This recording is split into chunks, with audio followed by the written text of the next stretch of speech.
صلی اللہ علی النبی الأمی وآلہ صلاۃ وسلام علیک یا رسول اللہ صلی اللہ تعالی علیہ وسلم۔ تو موت برحق ہے، موت سے کوئی بچ نہیں سکتا ہے، نہ بچے گا، کتنوں بھی کوشش کر لے۔ اللہ تعالیٰ دنیاوی زندگی جب تک دیا ہے تب تک انسان رہنا ہے، اور جس دن اس کا اناج اللہ تعالیٰ دنیا سے اٹھا لے گا تو دنیا کا کوئی ڈاکٹر، کوئی حکیم اسے بچا نہیں سکتا۔ لیکن کوشش ہمیں یہ کرنی ہے کہ ہماری موت صحیح حالت میں ہو۔ مرتے وقت ایک گنہگار، فاسق، فاجر، شرابی، جواری اور زانی کا جو حال ہوتا ہے، جو سختیاں ہوتی ہے، دعا کر اللہ تعالیٰ سب سے پہلے ہمیں ان تمام گناہوں سے کوسوں دور رکھے، اس کا خیال بھی ہمارے ذہن و فکر میں نہ آئے، کیونکہ خیال لانا بھی بہت بڑا پاپ ہے، زنا کا ہو، شراب کا ہو یا اور کوئی گناہ کا ہو۔ انسانی کھوپڑی کیسے جواب دیتا ہے؟ موت سے کس کو رستگاری ہے؟ آج ہماری تو کل تمہاری باری ہے، آج ہماری تو کل تمہاری باری ہے۔ اور آگاہ اپنی موت سے کوئی بشر نہیں، ساماں ہے 100 برس کا پل کی خبر نہیں۔ اور علامہ شیخ سعدی فرماتے ہیں، دو چیز آنکھیں کشد زور زور، دو چیز آنکھیں کشد زور زور، ایک آب و دانہ دیگر خاک گور۔ دو چیز انسان کو تیزی سے کھینچتا ہے، ایک اس کا آب و دانہ جہاں ہے وہاں وہ کھائے گا کیسی بھی جا کے، جہاں اللہ نے رزق جہاں کا لکھا ہے، اگر کوئی ہندوستان میں ہے اور دبئی میں اس کا رزق لکھا ہے تو کیسے بھی یہاں سے دبئی پہنچنا ہے اور وہاں وہ رزق کھائے گا۔ اور دوسری یہ چیز کہ جس جگہ کی مٹی اللہ تعالیٰ نے اس کے لیے فکس کر دیا ہے دفن کے لیے، وہاں جا کے اس کی موت فکس ہے، چاہے پھر وہ کسی حالت میں اس کی موت ہو، آسانی سے ہو یا کوئی درگھٹنا سے ہو۔ مروی ہے کہ حضرت عیسیٰ علیہ السلام کا گزر ایک انسانی کھوپڑی کے قریب سے ہوا۔ حضرت عیسیٰ روح اللہ، اللہ کے پیغمبر، اللہ کے نبی کا گزر انسانی کھوپڑی کے قریب سے ہوا۔ آپ نے یعنی حضرت عیسیٰ علیہ السلام نے اسے پاؤں سے ٹھوکر ماری اور فرمایا، بحکم الہی مجھ سے بات کر۔ یہ نبوت کا اعجاز ہے، یہ طاقت ہے اللہ تعالیٰ نے عطا فرمایا۔ حضرت عیسیٰ علیہ السلام کو اللہ نے وہ معجزہ عطا کیا تھا کہ آپ مٹی کو گوندھ کر آٹے سری کے پھر اس کے لیے اس سے پرندے کی مورتی بناتے تھے، صورت بناتے تھے اور اس میں پھونک مارتے تھے، اڑ جاتا تھا۔ وہ اعجاز، وہ معجزہ اللہ نے حضرت عیسیٰ علیہ السلام کو عطا فرمایا۔ کسی گنجے کے سر پہ ہاتھ پھیر دیتے تھے تو اس میں بال آ جاتا تھا، کوڑ کی بیماری والے کے جسم میں ہاتھ پھیر دیتے تو بیماری سے شفا پا جاتے تھے۔ اور وہ مقام و مرتبہ اللہ تعالیٰ نے حضرت عیسیٰ علیہ السلام کو عطا فرمایا، مردے کو زندہ کرنا۔ تو انسانی کھوپڑی کو حضرت عیسیٰ روح اللہ نے پاؤں سے ٹھوکر مارے اور فرمایا، بحکم الہی مجھ سے بات کر۔ وہ کھوپڑی بولی، اے روح اللہ، میں فلاں زمانے کا بادشاہ تھا، فلاں زمانے کا بادشاہ تھا، ایک مرتبہ میں اپنے ملک میں تاج سر پر رکھ کے، شاہی تاج رکھ کے لشکر کے گھیرے میں تخت پر بیٹھا ہوا تھا۔ میں تخت پر، حکومت کے تخت پر، شاہی تخت پر بیٹھا تھا اور چاروں جانب سے میرے رعیت وزراء تھے۔ اچانک ملک الموت میرے سامنے آ گیا، حضرت عزرائیل علیہ السلام سامنے آ گیا، جسے دیکھ کر میرا ہر عضو معطل ہو گیا، یعنی کام کرنا چھوڑ دیا، کیونکہ پہچان لیے۔ ہاں، مرنے والے کو کبھی بھی فرشتہ دکھتا ہے کیونکہ موت تھی، دیکھ کے پہچان گیا اور اس کے جسم میں کپ کپی طاری ہو گئی۔ وقت کا بادشاہ ہے، جن کے سامنے ہزاروں لوگ گھٹنا ٹیکتے تھے، جن کی حکومت تمام سلطنت میں چلا کرتی تھی، آج ملک الموت کے سامنے بے بس ہو گیا، کمزور ہو گیا۔ کون سی طاقت ہے؟ آج شاہی طاقت کام کیوں نہیں کر رہی ہے؟ آج شاہی حکومت وہاں حکم کیوں نہیں چلا پا رہی ہے؟ آج ان کا فرمان نہیں چلے گا، آج تو فرمان چلے گا رب کا، اللہ تعالیٰ کا۔ اللہ سے ڈرو، اللہ سے ڈر کے ہر گناہ سے، وہ چھوٹا گناہ ہو بڑا گناہ ہو، تمام گناہوں سے دعا کیجیے اللہ تعالیٰ کوسوں دور رکھے۔ مرنا ہے، موت کو یاد کیجیے۔ جب موت کو یاد کریں گے تو دل نرم ہوگا، جب موت کو یاد کریں گے تو دل ذکر الہی کے جانب بڑھے گا، جب موت کو یاد کریں گے تو حرام رزق سے انسان بچے گا، جب موت کو یاد کریں گے تو پاکیزہ رزق انسان استعمال کرنے کو کوشش کرے گا، جب موت کو یاد کریں گے تو ہر گناہ سے اس کا دل بھاگے گا۔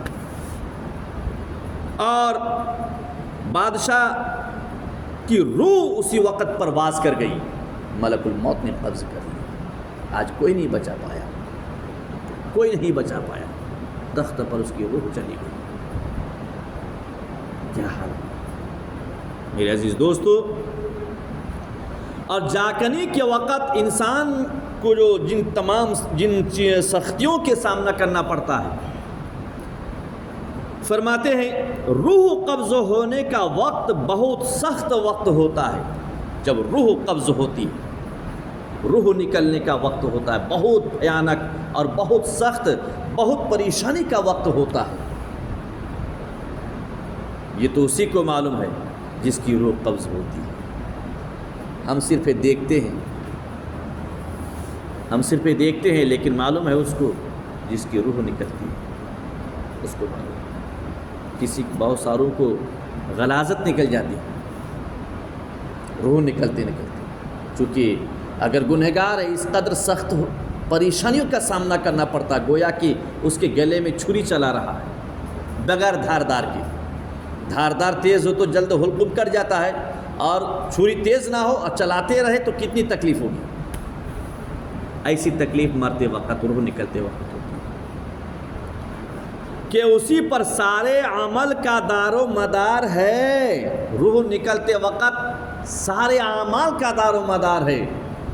روح اگر آسانی سے پرواز کر گئی تو سمجھ جائیے اگلا تمام منزل اس کے لیے آسان ہے، کیونکہ آسانی سے روح اس کی ہی قبض ہوتی ہے جس کے عمل کو اللہ تعالیٰ نے قبول کر لیا ہے، جو اللہ کے نزدیک مقبول ہے۔ یاد کرنی چاہیے گنہگاروں کو، دارو پینے والوں کو، شراب پینے والوں کو، چوری کرنے والوں کو، زنا کرنے والوں کو، بدکاری کرنے والوں کو، لڑانے والوں کو، برا سوچنے والوں کو، انسان نے سوچنا، حقوق دبانے والوں کو ہمیشہ رہنا نہیں ہے۔ ہمیں مر کر اپنی دنیاوی زندگی کا اللہ کے سامنے حساب دینا ہے۔ سوچے آخرت میں کیا ہوگا ہمارا۔ مرتے وقت، روح نکلتے وقت شیطان لعین ایمان چھین لینے کی فکر میں رہتا ہے۔ شیطان حاضر ہوتا ہے، مجھ کو خدا کہو، میں تیرا خدا ہوں، میرے جانب اشارہ کرو۔ اس لیے ایمان رکھنا چاہیے۔ اللہ محفوظ فرمائے۔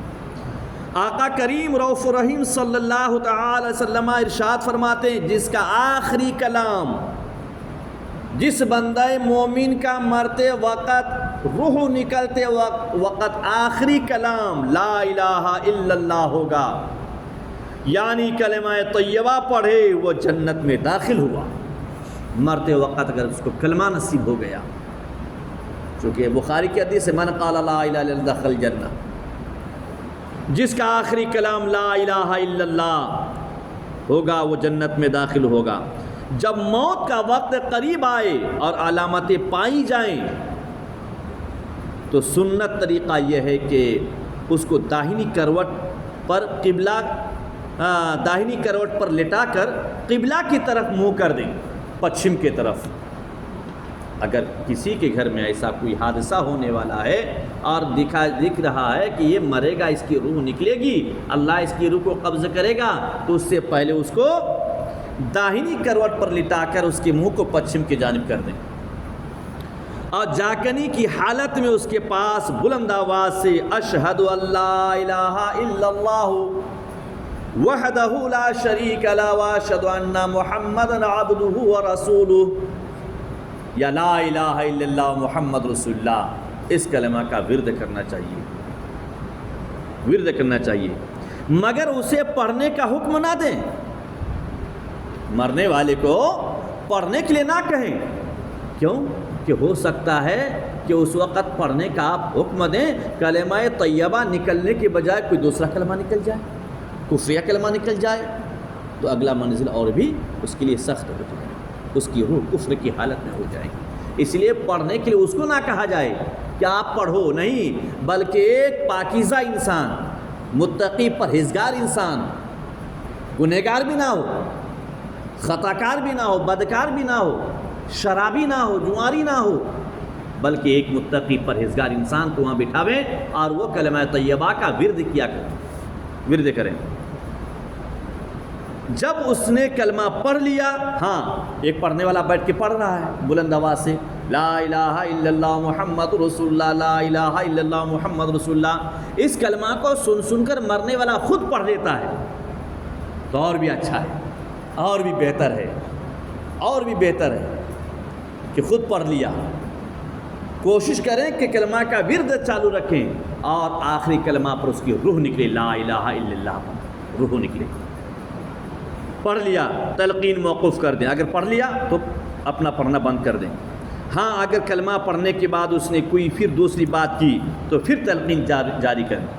کلمہ پڑھنے والا کلمہ پڑھ رہا تھا اور سن کے اس نے خود بخود پڑھ لیا، پھر اس کے بعد اس نے اپنی زبان سے دوسری کوئی بات نکالا تو پھر پڑھنا شروع کریں۔ اس کا آخری کلام لا الہ الا اللہ محمد رسول اللہ ہو۔ جب جاکنی کی سختی دیکھیں تو سورہ یاسین اور سورہ رعد پڑھیں، تاکہ اس سے آسانی ہوگا، اللہ تعالیٰ اپنے فضل کرم سے اس کی روح آسانی سے قبض کرے گا۔ تمام اعمال کا دار و مدار مرتے وقت روح نکلنے پر ہیں، اس لیے میرے عزیزو، میرے پیارے، گناہوں سے دور رہیں اور سجدے کی کثرت کریں، اللہ کے گھر کو آباد کریں۔ اللہم صلی علی سیدنا شفیعنا حبیبنا مولانا محمد بارک وسلم، صلاۃ و سلام علیک یا رسول اللہ صلی اللہ تعالی وسلم۔